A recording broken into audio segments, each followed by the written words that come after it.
اور پھر کبھی ادھر کا رخ نہیں کریں گے۔ حضرت مصعب رضی اللہ تعالی عنہ نے فرمایا، تم نے انصاف کی بات کہی۔ یہ کہتے ہوئے اسید اپنا نیزہ زمین پر گاڑ کر وہیں بیٹھ گیا۔ پھر جب حضرت مصعب رضی اللہ تعالی عنہ نے اسے اسلام کی حقیقت سمجھائی اور قرآن کریم کی آیتیں پڑھ کر سنائیں تو اس کی پیشانی پر پڑی ہوئی شکنیں دور ہو گئیں، چہرہ خوشی سے چمک اٹھا اور وہ بولا، کتنی عمدہ ہیں یہ باتیں جو تم بتا رہے ہو، اور کتنا جلیل القدر ہے یہ کلام جس کی تم تلاوت کر رہے ہو۔ جب تم لوگ اسلام میں داخل ہونا چاہتے ہو تو کیا کرتے ہو؟ اس کے لیے آپ غسل کیجئے اور اپنے کپڑوں کو پاک کر کے اس بات کا اقرار اور اعلان کیجئے کہ اللہ تعالیٰ کے سوا کوئی معبود اور لائق پرستش نہیں، اور محمد صلی اللہ علیہ وآلہ وسلم اللہ کے رسول ہے۔ پھر 2 رکعت نماز پڑھیے۔ اسید اٹھ کر کنویں پر گئے۔ انہوں نے اس کے پانی سے طہارت حاصل کی اور اس بات کی گواہی دی کہ اللہ تعالیٰ کے سوا کوئی معبود نہیں، اور محمد صلی اللہ علیہ وآلہ وسلم اس کے بندے اور رسول ہیں۔ اور پھر انہوں نے 2 رکعت نماز ادا کی، اور اس طرح اس روز عرب کا ایک قابل رشک شاہ سوار اور قبیلہ اوس کا ایک مشہور سردار لشکر اسلام میں شامل ہو گیا۔ عقل و دانائی میں ان کی برتری اور حسب و نسب میں ان کے فضل و شرف کی وجہ سے ان کے قبیلے نے ان کو کامل کے لقب سے نوازا تھا۔ وہ سیف و قلم دونوں کے دھنی تھے۔ وہ شاہ سواری اور تیر اندازی میں کامل دستگاہ رکھنے کے ساتھ ساتھ ایک ایسے معاشرے میں قرأت و کتابت کے وصف سے متصف تھے جس میں ایسے افراد نہایت کامیاب تھے جو پڑھنا لکھنا جانتے ہوں۔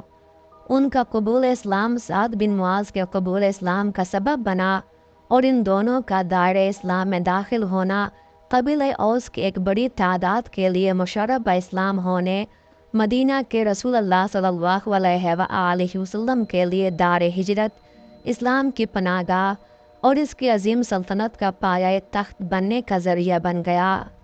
حضرت اسید رضی اللہ تعالی عنہ نے جب سے حضرت مصعب بن عمیر رضی اللہ تعالی عنہ سے قرآن سنا تھا، وہ اس طرح اس کا گرویدہ ہو گئے تھے جیسے کوئی محب اپنے محبوب پر فریفتہ ہو جاتا ہے، اور وہ اس کی طرف اس طرح متوجہ ہوئے تھے جیسے کوئی پیاسا سخت گرمی کے دن میں میٹھے اور ٹھنڈے پانی کے گھاٹ کی طرف لپکتا ہے۔ انہوں نے قرآن عظیم کی تلاوت کو اپنا شب و روز کا مشغلہ بنا لیا تھا۔ وہ یا تو اللہ کی راہ میں جہاد کرتے ہوئے نظر آتے یا تنہائی میں کتاب الہی کی تلاوت میں مشغول دکھائی دیتے تھے۔ ان کی آواز بڑی پرسوز، ان کا لہجہ نہایت واضح اور ان کی ادائیگی بہت صاف تھی۔ عام طور سے قرآن مجید کی تلاوت ان کو اس وقت بہت بھلی معلوم ہوتی تھی جب رات پرسکون ہوتی، ماحول پر مکمل اور گہرا سناٹا طاری ہوتا، لوگ سو چکے ہوتے اور دلوں میں تقدر نہ ہوتا۔ ان کی تلاوت قرآن کی شیرینی و حلاوت سے آسمان والے بھی اسی طرح محظوظ ہوتے تھے جس طرح زمین والے اس سے لذت اندوز ہوتے تھے۔ آپ ہو بہو اسی طرح قرآن مجید پڑھتے جیسا کہ حضور صلی اللہ علیہ وآلہ وسلم پر نازل ہوا تھا۔ ایک رات کا واقعہ ہے کہ حضرت اسید رضی اللہ تعالی عنہ اپنے گھر کے صحن میں لیٹے ہوئے تھے۔ آپ کا بیٹا یحییٰ صحن کے جانب سویا ہوا تھا اور پاس ہی وہ گھوڑا بندھا ہوا تھا جسے آپ نے جہاد کے لیے تیار کیا تھا۔ رات پرسکون تھی، آسمان صاف و شفاف اور خوبصورت تھا۔ چشمے فلک پیار بھرے انداز میں پرسکون زمین کو دیکھ رہی تھی۔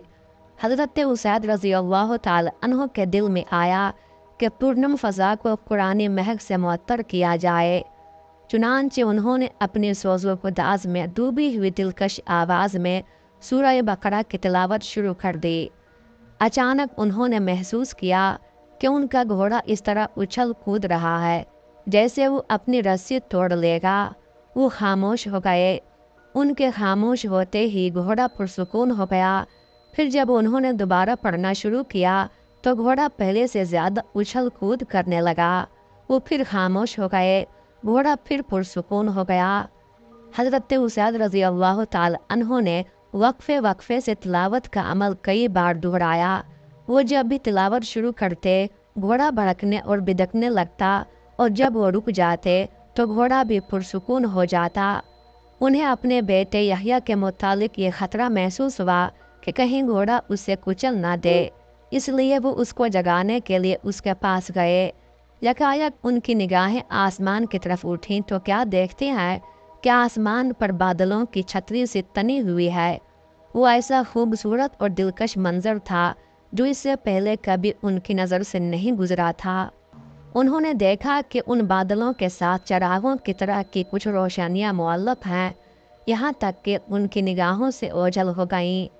صبح کو رسول اللہ صلی اللہ علیہ وآلہ وسلم کی خدمت میں حاضر ہو کر جب انہوں نے رات کا واقعہ بیان کیا تو آپ صلی اللہ علیہ وآلہ وسلم نے فرمایا، اسید، وہ فرشتے تھے جو تمہاری تلاوت سننے کے لیے آئے تھے۔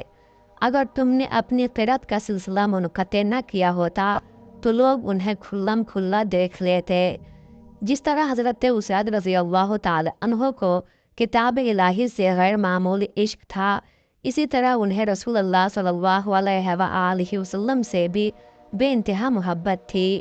ان کے دل میں اکثر یہ تمنا کروٹیں لیتی رہتی تھی کہ ان کا جسم نبی کریم صلی اللہ علیہ وآلہ وسلم کے جسم مبارک سے مس ہو جائے اور وہ جھک کر آپ کے جسم مبارک کا بوسہ لے لیں، اور حسن اتفاق سے ایک بار ان کو یہ موقع نصیب ہو گیا۔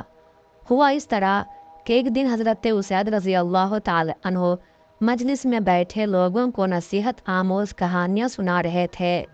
حضور صلی اللہ علیہ وآلہ وسلم نے اس سے خوش ہو کر اپنے ہاتھ کی انگلی ان کی کوکھ میں ہلکے سے چبھوئی تو انہوں نے کہا کہ یا رسول اللہ صلی اللہ علیہ وآلہ وسلم، آپ نے مجھے تکلیف پہنچائی۔ تو آپ نے کہا کہ اسید، تم مجھ سے اس کا بدلہ لے لو۔